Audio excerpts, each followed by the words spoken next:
This is the TrimUI brick, and I would have covered it earlier since I had it since December, but I never really got to cover it since, holiday season and all of that stuff. So this right here is a portable emulation handheld designed for, you guessed it, emulation. So as you can see here, the design is very evocative of the old Game Boys, but it's got a D-pad, 4 face buttons, bumpers and triggers, and a start and select button, and that's it. So if you're familiar with the other TrimUI devices, you'll see that those have analog sticks, but this one here doesn't. Thankfully, a vast majority of retro games this device can handle don't really use analog sticks. But of course, the OS also comes with some emulators for more advanced systems that may have analog sticks.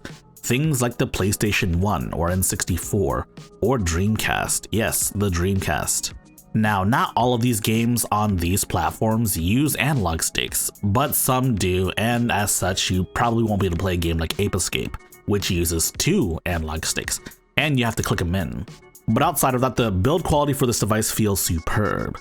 It's also plastic, but it's miles ahead of even their TrimUI Smart Pro, which honestly is a pretty decent device for what it is. But how do the controls feel? The face buttons and D-pad, the most important part of this controller, they work quite well. I really do like the feel of it. I will say though, this handheld is quite small. A lot smaller than even like an original Game Boy, and as such, some people, like adults, may not necessarily hold it comfortably. But so far I've had 0 issues with all of the controls, except for maybe the bumpers and triggers. Now, to be honest, I'm not used to the side-by-side designs of these triggers and bumpers. Like, sometimes I get L1 and L2 mixed up, or R1 and R2 mixed up. Like, you know how it is. But that's more me getting used to it. Start and select and the menu buttons are at the bottom, though there are 2 glowing buttons that are like right above the D-pad and face buttons, and I don't know what these buttons do.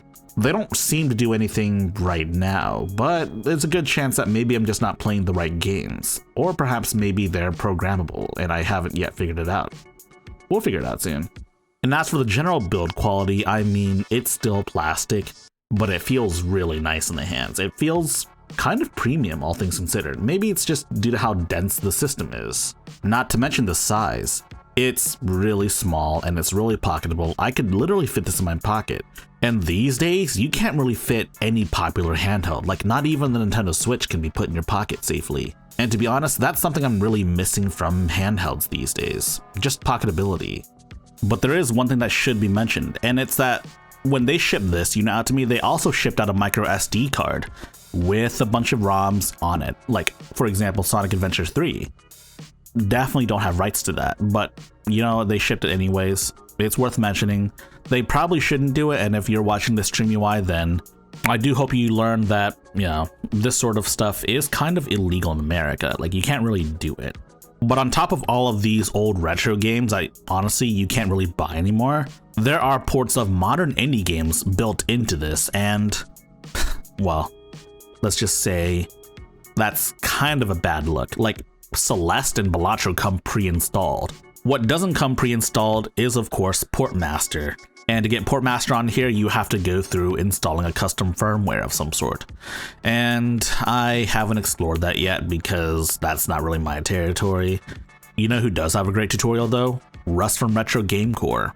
Honestly, just follow that video and follow the firmware settings and I'm sure you'll come out just fine. So if you recall my TrimUI Smart Pro review, then you'll know that the performance is very similar. That being, you can play a lot of games comfortably up to, say, the Dreamcast generation. And honestly, even then, you'll see some PS1 games and some PSP games kind of chug, despite the fact that, they supplied a bunch of PSP and PS1 and N64 ROMs.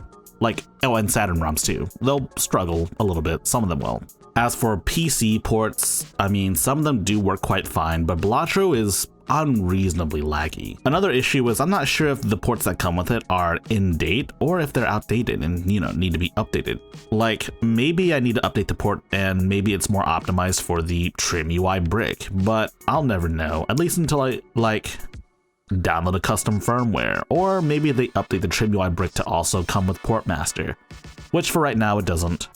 If you like this video, please press the like button and check out our other videos, and if you like those other videos as well, be sure to press the subscribe button and share the good gospel of high-tech lowlife with your friends. Furthermore, we have a community Discord for enlightened individuals such as you. And if you wish to further support high-tech lowlife, be sure to check out our Patreon page. Links in the description.